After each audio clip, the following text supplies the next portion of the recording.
Hola, ¿cómo están? Este mes de octubre ha sido muy agitado con grandes y masivas y repetidas manifestaciones en todas las ciudades de Colombia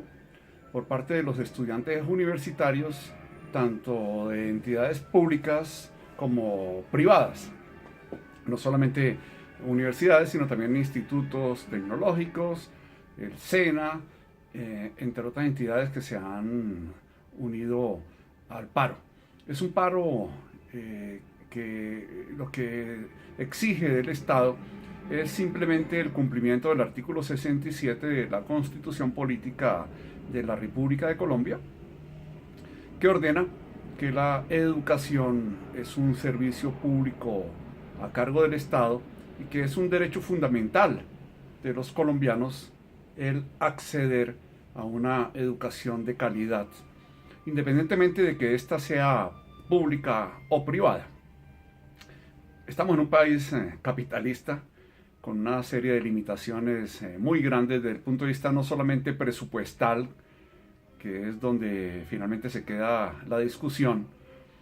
mediática, política, institucional y en algunos casos cayendo en la trampa también limitados algunos rectores, algunos líderes estudiantiles y docentes. ¿Por qué? Porque el problema es mucho más profundo, más grande, más difícil de solventar, de superar, de solucionar. Aquí en Colombia y en buena parte de América Latina, diría yo que en el mundo entero, sobre todo en los países en vías de desarrollo o, para mí, en algunos aspectos subdesarrollados, como es el caso de Colombia, la educación no se percibe, primero que todo, como un derecho fundamental, derecho económico, social y cultural fundamental, como lo ordena el capítulo segundo del título segundo de la Constitución Nacional. No se percibe por parte de grandes masas de la población como una necesidad, como un requerimiento, como un requisito fundamental objetivo para el progreso, para el desarrollo, para el crecimiento humano, para la creación, la innovación, la investigación, el descubrimiento de muchísimas cosas que pueden ayudar a facilitar la vida de las personas. Por ejemplo, es muy común encontrar padres de familia, personas en general del pueblo colombiano que cuestionan a sus hijos porque quieran adicionalmente haber terminado el bachillerato o la formación básica y media normal, es decir, los 11 grados, el interesarse por una carrera académica, universitaria o tecnológica incluso. ¿Para qué va a estudiar, hombre, si eso no da plata? Deje de estar leyendo, deje de estar perdiendo el tiempo. ¿Usted para qué lee literatura? ¿Para qué escribe poesía? ¿Por qué se interesa en la música clásica? ¿Eso para qué sirve? ¿Para qué está pendiente de la astronomía? ¿A quién qué me importa saber que Marte tiene 2 lunas o que Plutón tiene 5 lunas o que hay tal o cual distancia entre los planetas, entre las estrellas, entre las galaxias? ¿A mí qué me importa saber de ciencia, de tecnología, de arte, de cultura? Entonces es un tema complejo, toda vez que no se conoce para qué, no se hace la pedagogía del por qué y para qué es necesaria y fundamental la ciencia, la educación, el conocimiento, el estudio, la investigación.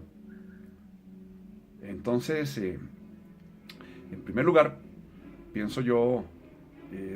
que independientemente de cómo piensen las otras personas, respetando obviamente las posiciones contrarias, el Estado colombiano no ha invertido lo suficiente, lo necesario. La discusión no puede quedarse en si son 37 o 41 billones, y cuánto es lo que se le debe a las universidades públicas, mientras que a las universidades privadas se les giran billonadas,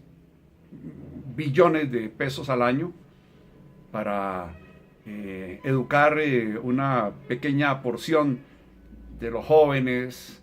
que no tienen oportunidades, con todo lo que eso implica en las mejores universidades, es decir, las universidades de élite, es decir, las universidades de la gente rica, de los hijos, de los empresarios, de los políticos,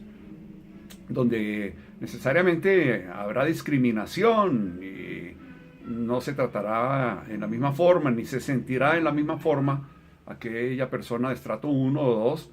que ha recibido, sí, ciertamente el pago de la matrícula y el sostenimiento básico por parte del Estado, pero que estará en un medio, en un ambiente totalmente ajeno en términos socioeconómicos al propio. Yo pienso que eso no determina la movilidad social en ningún caso. Habría que citar en alguna medida al profesor Piketty, quien, como resultado del análisis del estudio que hizo durante muchos años sobre la educación en una serie de países, plantea que la educación finalmente es uno, o más bien el mejor, el medio más adecuado, el óptimo, el más recomendado para generar equidad, para disminuir la inequidad, para determinar y permitir la movilidad social. Yo pienso que eso es muy relativo, que una persona tenga educación superior, que tenga educación de calidad, que haya estudiado en una universidad de prestigio, pues sí, es posible que eso tenga alguna repercusión en alguna medida desde el punto de vista de la presentación de una hoja de vida, el cumplimiento de una serie de requisitos, pero no pienso que eso cambie fundamentalmente la desigualdad social y económica, la estructura de clases de un país capitalista. Sin embargo, claro, ciertamente la llamada clase media, las capas medias, tendrán un instrumento en la educación superior y sobre todo si esta es de calidad para pues alcanzar sus sueños, sus ideales de progreso, de vivir mejor, de un mejor bienestar o de un mejor estar, para no ser redundante, pero seguramente con un carácter muy egoísta, muy egocéntrico, muy poco humanista, toda vez que se mantiene el concepto de la competencia, yo primero, etc. Entonces pienso yo que para solucionar, para solventar este problema de la falta de educación de calidad, habría que reformar el sistema a profundidad, lo cual es muy complicado en un país dominado por fuerzas ideológicas, políticas, sociales, económicas, que si no todos, sí en muy buena parte, y especialmente aquellos que lideran políticamente esa ideología, representan los intereses más atrasados, más conservadores, más de extrema derecha, menos progresistas y menos populares, como es el caso actual del gobierno del centro democrático. La ciencia, la educación superior, la investigación, el desarrollo, son elementos fundamentales sin los cuales una sociedad, una economía no puede avanzar en términos materiales, ni espirituales, ni de cualquier otro tipo. La cultura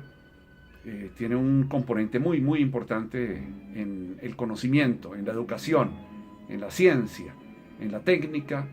en la tecnología, en la investigación y el desarrollo. Es importantísimo apoyar decididamente estas manifestaciones, estas marchas, estas protestas de los estudiantes universitarios, repito, no solamente del sector público, sino también de parte del sector privado, de los estudiantes de las universidades privadas, pero también de los docentes, de los maestros, de los directivos y administrativos de todas las instituciones de educación en Colombia, para, con base en ello, en ese apoyo, presionar al gobierno de turno, que no cambia mucho entre uno y otro cuatrienio, para darle la importancia que finalmente requiere el sector educativo, que se ve reflejado en países capitalistas, no estoy hablando de países socialistas, como los países escandinavos, los países del norte de Europa, los países del sudeste asiático, que han logrado superar niveles de atraso hace 40, 60 años, que estaban incluso por debajo de Colombia en términos sociales, culturales, educativos, y en este momento nos llevan una ventaja gigantesca.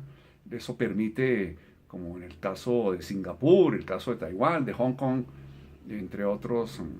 de los llamados tigres asiáticos, o en el caso de los países escandinavos, como Noruega, Finlandia, Suecia, Dinamarca, o en el caso de Alemania o de Canadá, para citar los países más representativos en cuanto a los altos niveles de educación, y actualmente y progresivamente en mayor proporción el caso de la República Popular China, sin dejar de lado a Japón, que han invertido ingentes porciones o proporciones del presupuesto público. Se ha logrado una mayor equidad cada vez para la formación de los jóvenes. Se ha tratado de superar la discriminación económica y social, de tal manera que puedan ingresar estudiantes de capas medias o los hijos de trabajadores, empleados, campesinos, a las mismas universidades a las cuales acuden los hijos de los empresarios, los hijos de los ricos y de los más favorecidos por la fortuna económica en la sociedad. Eso es lo que genera mayor equidad y mayor oportunidad de progreso para las sociedades, cuando se percibe un acceso equitativo, no discriminatorio, a esa fuente de conocimiento que es la educación, no solamente universitaria, sino en conjunto, desde el inicio de los primeros añitos de los niños, que son el futuro finalmente de toda sociedad. Bienvenidas esas marchas, apoyemos, por favor, solidariamente, todos los colombianos. Entendamos que sin educación no hay progreso, sin progreso no hay desarrollo, sin desarrollo no hay equidad, no hay democracia. Gracias, muy amables.